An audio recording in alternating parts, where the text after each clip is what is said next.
And that combination of a more flexible workforce with the skills for the 21st century should grow our economy. It should draw more people in the labor force and make workers more productive, which means more scope for the economy to grow and higher wages for Canadians.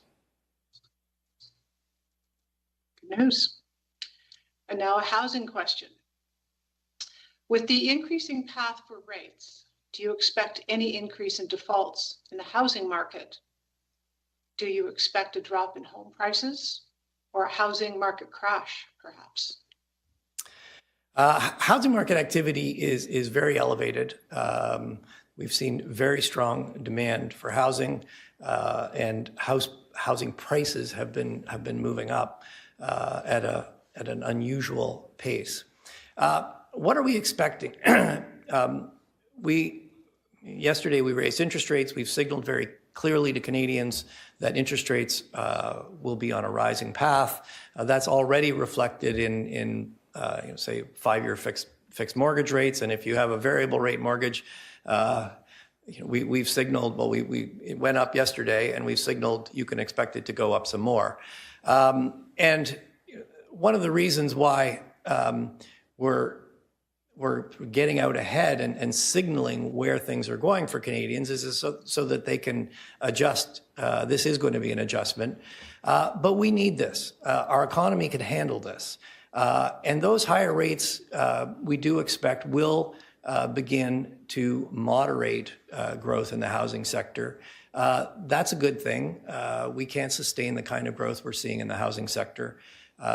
We need to moderate spending growth overall in the economy so it doesn't run ahead of the supply capacity of the Canadian economy, so we don't create a new source of domestic inflation in this economy. And as a carry on from that, rising interest rates have the potential to calm prices, house prices, as you just mentioned, but the higher costs can also hurt affordability for those that are hoping to purchase their first home. How do you balance the benefits and the harm of interest rate hikes on all mortgage holders, but particularly on the prospective home buyers? Well, let me try to answer that in a few ways. First of all, you have to keep in mind that the Bank of Canada has to look at the whole economy. Our mandate is to control inflation, and we have one instrument really, which is interest rates, and we use that to influence spending to try to bring demand and supply in line to keep inflation, bring inflation back to our target. And if we don't do that, and inflation expectations move up, nothing in the economy is going to work better.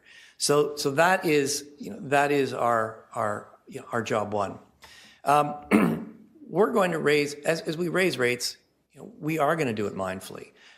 We are going to be watching to see, as we move up that rising path for interest rates, at what point does it start to have the most traction?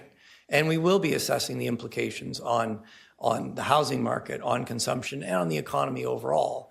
And we'll be calibrating our response to reflect that.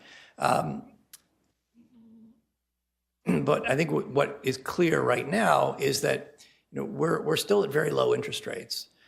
We've got an economy with solid momentum that has absorbed the slack, and we are going to need to move interest rates higher to get that balance. Makes sense. Before the interest rate decision was announced yesterday, did Governing Council consider a 50 basis point rate hike as a possibility? And what were the considerations driving the decision to hike rates by 25 basis points rather than a higher amount? We took an important decision yesterday. We've held our policy rate at its effective lower bound of 20